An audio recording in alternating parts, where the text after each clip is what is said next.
आज बड़ा भैरव जी का कृपा वाला दिन है, शनिवार। क्या है? शनिवार है। क्या वार है महाराज? शनिवार गुरुदेव। सूर्य देव की पत्नी हुई उषा देवी। क्या नाम हुआ? उषा देवी। सूर्य देव। अभी पुराने जमाने की बात है, जब इसमें भी कोई पुरानी माताएं ऐसी बैठी होगी जिनको पति को दिखाया नहीं, माँ बाप नहीं तय कर दिया। ऐसे कोई माएं बैठी होगी, माता जी, ओ माता जी, आपको पति दिखाया कि माँ बाप तय किए? आपने अलग से मीटिंग किया? माता जी तो कुछ समझती नहीं है, क्या कान कम सुनता है, कुछ ना कुछ गड़बड़ है। ऐसे एक नंदी को तो हर जगह आगे बैठाते ही हैं शंकर के सामने। अभी माता जी, आप में कौन है जिनको बगैर कोई पूछे माँ बाप ने तय किया, आपने भी मान लिया? ऐसे कौन कौन है? सब ऐसे मान लिया? मैं तो नहीं मानता, सब ढोंगी लोग हो तुम।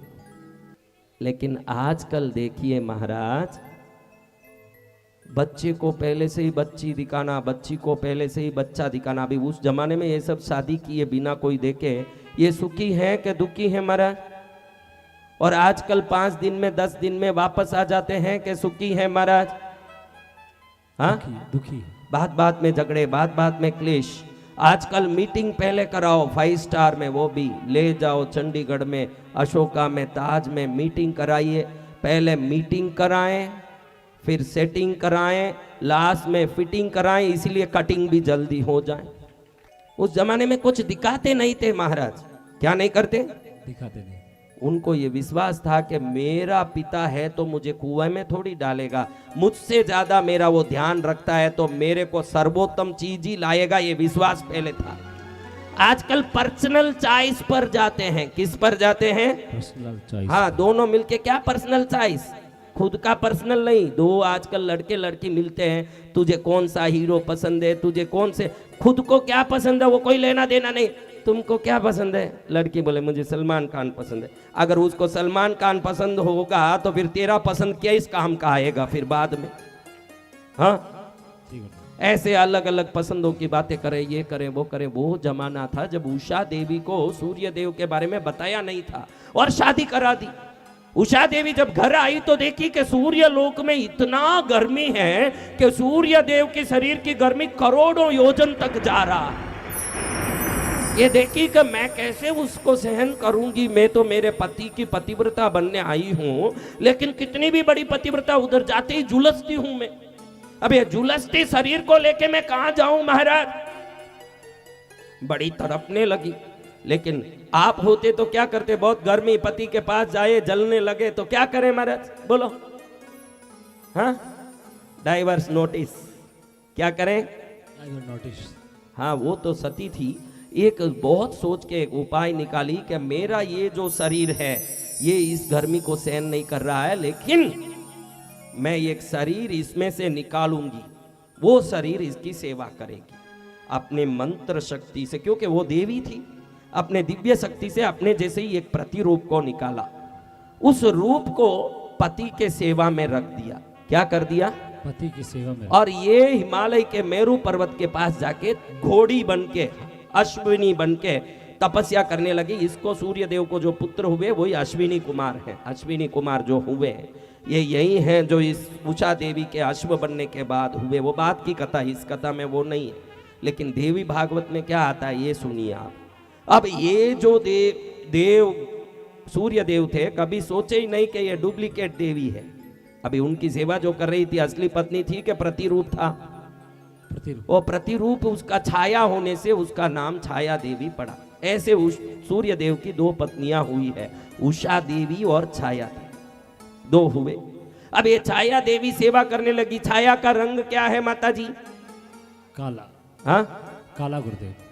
तो इसको जो बच्चा हुआ वो काला हुआ, छाया देवी को एकदम काला था। अब देवता कैसे होते हैं बहनों? गोरे। कैसे होते हैं? गोरे गोरे होते होंगे। जी। तो देवलोक में ये बच्चा जैसे बड़ा हुआ, ये बच्चा थोड़ा छाया का पुत्र होने से मंद भी था। इसका नाम ही मंद रखा गया। क्या नाम? मंद। मंद भी था, काला भी था, कुरूपी भी था। तो जब भी देवलोक में खेलने जाता, देवता बोलते कि अरे कालिया कहाँ आ गया, चल कुरूपी, खट मंद, ऐसे करते। तो इसको बहुत गुस्सा आता, दुखी दुखी होकर रोता। एक दिन बहुत झगड़ा हो गया देवलोक के बच्चों में इसके साथ। उन बच्चों ने इसको बहुत छेड़ दिया। ये रोते रोते माँ के पास गया। माँ को बोले, माँ ये बच्चे मुझे बहुत परेशान करते हैं, अब मैं जिंदा नहीं रहूंगा, मुझे मार दो, मुझे नहीं चाहिए। पूरे देवलोक के बच्चे गोरे क्यों, मैं काला क्यों? मैं क्यों काला हुआ हूं? मेरी गलती है, मेरे कालास में मेरी गलती है, मैं काला हुआ। सब लोग मुझे डांटते हैं, मुझे कोई रास्ता दिखाओ, मैं बाहर नहीं जाऊंगा। बच्चे का रोना देख के छाया को गुस्सा आ गया। छाया बोले, बेटा किसने डांटा? मैं हूं ना बेटा, मैं लाल। अरे रोज तुम ऐसे ही फुसलाती हो, रोज मुझे राजी करती हो। अब मैं राजी होने वाला नहीं हूं। मुझे बल दो, मुझे पराक्रम दो, मुझे शक्ति दो। ये जो लोगों ने मेरी मजाक उड़ाई, परेशान किया, उन एक एक का मर्दन करना चाहता हूं, मुझे ऐसी शक्ति दो। छाया बोले, बेटा तेरा बाप बहुत पराक्रमी है, लेकिन उसको जाके कुछ बोलूंगी तो वो समझ लेगा कि मैं खुद ही डुप्लीकेट हूं। मैं उधर जाके क्या शिकायत करूं? भाई मैं उसको तो कुछ नहीं बोल सकती, क्योंकि मुझे उषा ने प्रकट करके यहाँ सेवा में डाला है। मैं खुद ही असली नहीं हूं तो पति के पास जाके क्या शिकायत करूं? मैं वो नहीं कर पाऊंगी। लेकिन तुझे योग्य गुरु ढूंढ के उनके पास छोड़ू। किधर छोड़ू? योग्य गुरु ढूंढ के उनके पास। ध्यान रखो, देवताओं को भी गुरु जरूरत पड़ रहे हैं। देवी छाया सोचती है कि ऐसा गुरु लाऊं कि मेरे बेटे को बलवान बना दे। ये चलता तो धीरे धीरे चलता है, इसका रूप क्रूप, इसके बुद्धि में कमजोरी, हर चीज में पीछे है। ऐसा गुरु मिले कि इसको तगड़ा कर दे। छाया देवी ने 1,60,000 वर्ष तक साधना की। किस लिए? मेरे बेटे का योग्य गुरु कौन, ये जानने के लिए। साधना करने के बाद देवी प्रकट हुई चक्रेश्वरी और कहने लगी कि तेरे अगर बेटे को तू मोक्षगामी बनाना चाहती तो कोई ज्ञानी गुरु मिल जाते। सिर्फ संसार का वस्तु पकड़ाना चाहती तो कोई योग्य गुरु संसार में मिल जाते। तू हर जगह इसको पराक्रमी बनाना चाहती है तो ऐसे गुरु इस तीनों लोकों में, साधु सन्यासी में नहीं, देवलोक में नहीं है। एक ही गुरु है श्री भैरव जी महाराज, जो संसार की सिद्धि और मोक्ष की सिद्धि दोनों दे सकते। तू भैरव के पास अपने बेटे को लेके जा। कहां लेके जाए? भैरव देव के पास। उधर जा। अगर भैरव प्रसन्न हो गए, तेरे बेटे को शिष्य बना लिया, तो फिर तो तू संशय छोड़ दे के दुनिया को हिलाने वाला बन जाएगा। छाया देवी रोती रोती अपने बेटे को भैरव लोक में ले जाती है, जहां 64 जोगिनियां पहरा दे रही है। 536 करोड़ योगिनियां जहां पर खड़ी है, भूत बेताल पिशाच आदि के बलय बने हुए हैं। 8,07,70,300 करोड़ योजन बड़ा भैरव लोक के अंदर वो प्रवेश करती है। उसके अंदर जाने के बाद देखती है कि भैरव जी महाराज भगवती भैरवी के साथ बैठे हैं। किसके साथ? भैरवी के साथ। हाथ जोड़ के कहती है, महाराज बेटे को लाई हूं, बड़ा मंद है, कुरूप है, देवलोक में अपमानित हुआ, मैंने मेरा बाल खोल दिया, जूड़ा खोल दिया, शपथ लिया है कि जब ये बेटा परांगत होगा तभी ये जूड़ा वापस पहनूंगी। मेरा ये जूड़ा खुल गया, महाराज आप ही पहना सकते हो, इस जूड़े को वापस जुड़वा सकते हो, आप कृपा करो, इसके गुरु बनो। भैरव जी महाराज कहते हैं, बेटा चिंता मत कर, मैं कोई मेरे दरबार में आके प्रार्थना करता है उसको आज तक किसी बात की मना नहीं की है। जो मेरे दरबार में आता है, जो मांगता है, उसको वही चीज देता हूं, इसलिए दुनिया मेरी पूजा करती है। तो चिंता मत कर, मैं इसको बनाऊंगा। जित बैठावे तीतू बैठ जाऊं, जो पैरावे सोही सोही पैरूं। तेरा मेरा रिश्ता पुराना, तू बेचने जावे तो बिक जाऊं। गुरु मेरी पूजा गुरु गोविंद, गुरु मेरे पार ब्रह्म गुरु भगवंत।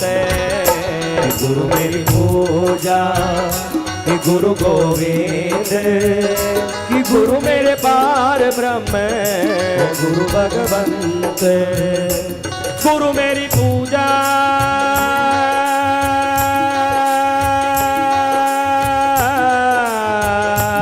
गुरु गोविंद, ब्रह्म गुरु भगवंत गुरु मेरी पूजा गुरु गोविंद कि गुरु मेरे पार ब्रह्म गुरु भगवंत। सतगुरु बन के भैरवनाथ उस बच्चे को ज्ञान देने लगे।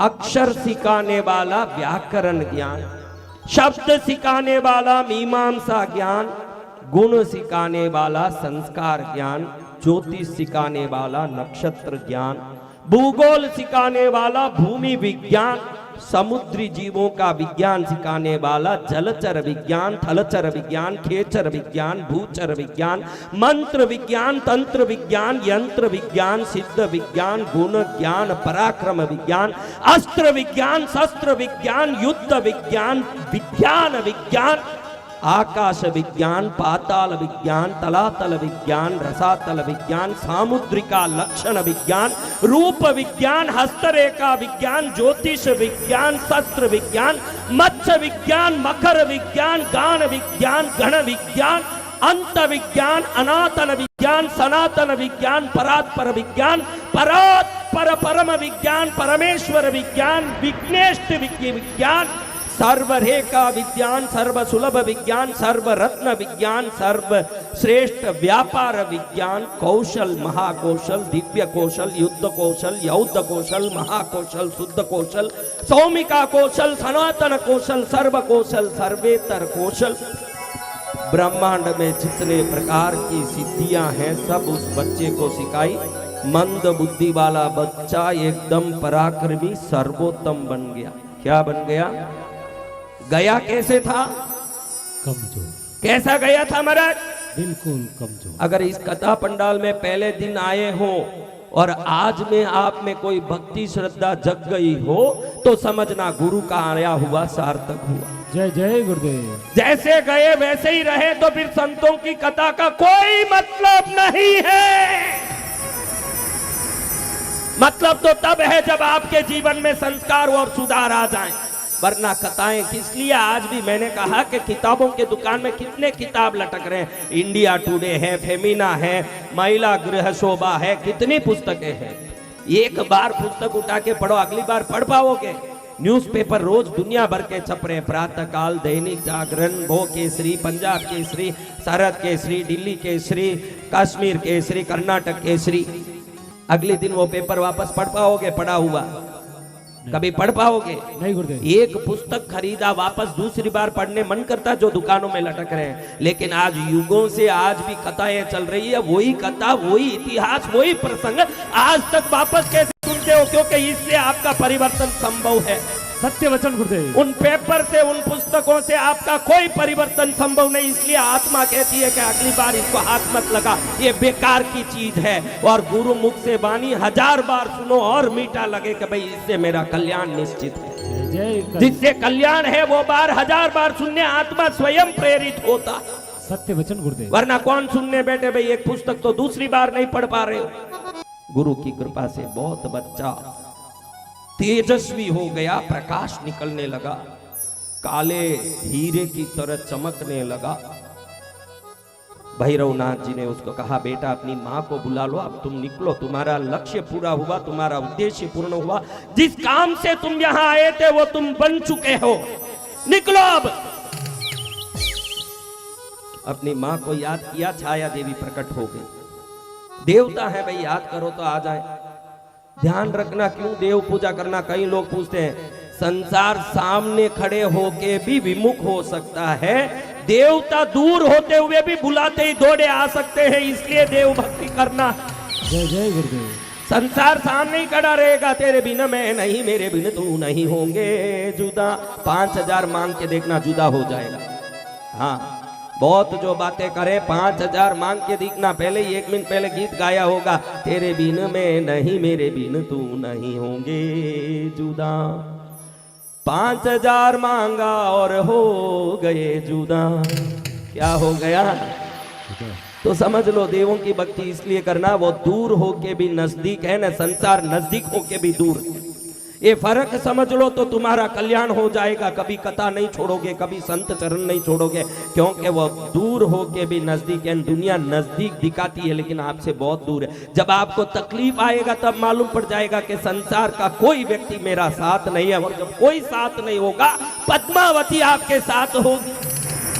कोई हो ना हो, ये पद्मावती माँ तुम्हारे साथ होगी। दुनिया ने कितना ही दुनिया देख लो, लेकिन एक देव सहायता के सामने ये सब फीके पड़ते। छाया आ गई। भैरू जी कहते हैं, भाई छाया, तेरे बेटे को तूने जैसे सोचा मैंने बना दिया, अब तू लेके जा, काम हो गया, जा। बड़ी खुश हुई छाया बेटे को। बेटा परांगत कैसा है? परांगत परांगत है, तो भी डाउट है। अभी छोड़ के गई तब तो तोतला बोलता था, ता करता था, अब कुछ बोले के नहीं। अब भैरू जी के सामने कैसे पूछे? डर लगे भैरू जी की छाया देवी को। फिर भी पूछे, भैया बेटा तो कुछ भैरू जी की स्तुति कर ले। वो देखना चाहती है कि असली में बेटा तैयार हुआ के नहीं। आप भी कभी लड़की देखने जाती हो तो उससे कुछ बुलवा के देख लेते हो कि नहीं, तेरा नाम क्या है, न तू कहाँ की है, न कितनी पढ़ी है। असली में पूछना कुछ नहीं है, तोतली है क्या असली है, देखना है। सत्य वचन। हाँ करते हो ना। तो भैरू जी की स्तुति करने के लिए बोला, किसने? माँ ने, छाया ने। छाया देवी ने बोला। तुरंत वो जो तोतला बोलता था वो बच्चा भैरव जी के सामने हाथ जोड़ के विनयवान बन के खड़ा हुआ। वंदे बालम स्फटिक सदृशम कुंडलो पाशि वक्त्रम दिव्याकल्पै नवमणिमयै किंकिणी नूपुराड्यम दैत्याकारं विशदवदनं सुप्रसन्नं त्रिनेत्रं हस्ताग्राभ्यां पटुकमणिचं चूडदन्तौ उद्यत्भास्करसन्निभं त्रिनयनं रक्ताङ्गरागस्रजं स्मेराद्यं वरदं कपालमभयं शूलं ददानं करै नीलग्रीवमुदारभूषणगणं सीतां सुगन्धोज्ज्वलं बन्धूकारुणवासतं भयहरं वन्दे महाभैरवम् नीलाद्रिकान्तं सतिसकलधरं मुण्डमाला महेशं दिग्वस्त्रं पिङ्गकेशं डमरुमतक्षुणीं खड्गशूलावचानि नागं घण्टां कपालकरसरसिरुहै बिभ्रतीं भीमदंष्टं सर्पाकल्पं त्रिनेत्रं मणिमयविलसत् किङ्किणीनूपुराड्यं पीतवर्णं चतुर्बाहुं त्रिनेत्रं पीतवाससम् अक्षयस्वर्णमाणिक्यं तडित्पूरितपात्रकम् अभिलषितं महाशूलं तोमरं चामरद्वयं सर्वाभरणसम्पन्नं मुक्ताहारोपशोभितं मदोन्मत्तं सुखासीनं भक्तानां च वरप्रदं सन्ततं चिन्तयेत् वश्यं भैरवं सर्वसिद्धिदं पारिजातद्रुमकान्तारस्थिते माणिक्यमण्डपे सिंहासनगतं ध्यायेत् भैरवं स्वर्णदायकं गाङ्गेयपात्रं डमरुं त्रिशूलं वरं करैः सन्ददतं त्रिनेत्रं देव्यायुधं तप्तसुवर्णवर्णं स्वर्णाकृतिं भैरवमाश्रयामि। ओम ऐं ह्रीं श्रीं ऐं श्रीं आपदुद्धारणाय राम ह्रीं रूमजामलबद्धाय लोकेश्वराय स्वर्णाकर्षण भैरवाय मम दारिद्र्यविद्वेषणाय महाभैरवाय नमः। बच्चे की वाणी सुन के छाया प्रसन्न हुई कि जो तोतला बोलता था विद्वान जैसे मंत्रों बोल रहा, स्तुति बोल रहा। धन्य हो गए भैरवनाथ, धन्य हो गए। चलो बेटा अब अपने सूर्यमंडल लोक में चले। माँ, तूने मुझे बचपन में सिखाया था कि रोगी के पास, गुरु के पास और मंदिर में कभी खाली हाथ नहीं जाना। इतने वर्षों से ये ज्ञान लिया, मुझे थोड़ा गुरु दक्षिणा देने दो। क्या देना है? गुरु दक्षिणा। कर ले बेटा, गुरु दक्षिणा दे, तुझे जो देना दे। क्या बेटा? भैरव जी के चरण में झुक के बच्चा बोलता है, गुरुदेव मुझे दक्षिणा देना है, स्वीकार कीजिए। दे बेटा, तेरी जो इच्छा है।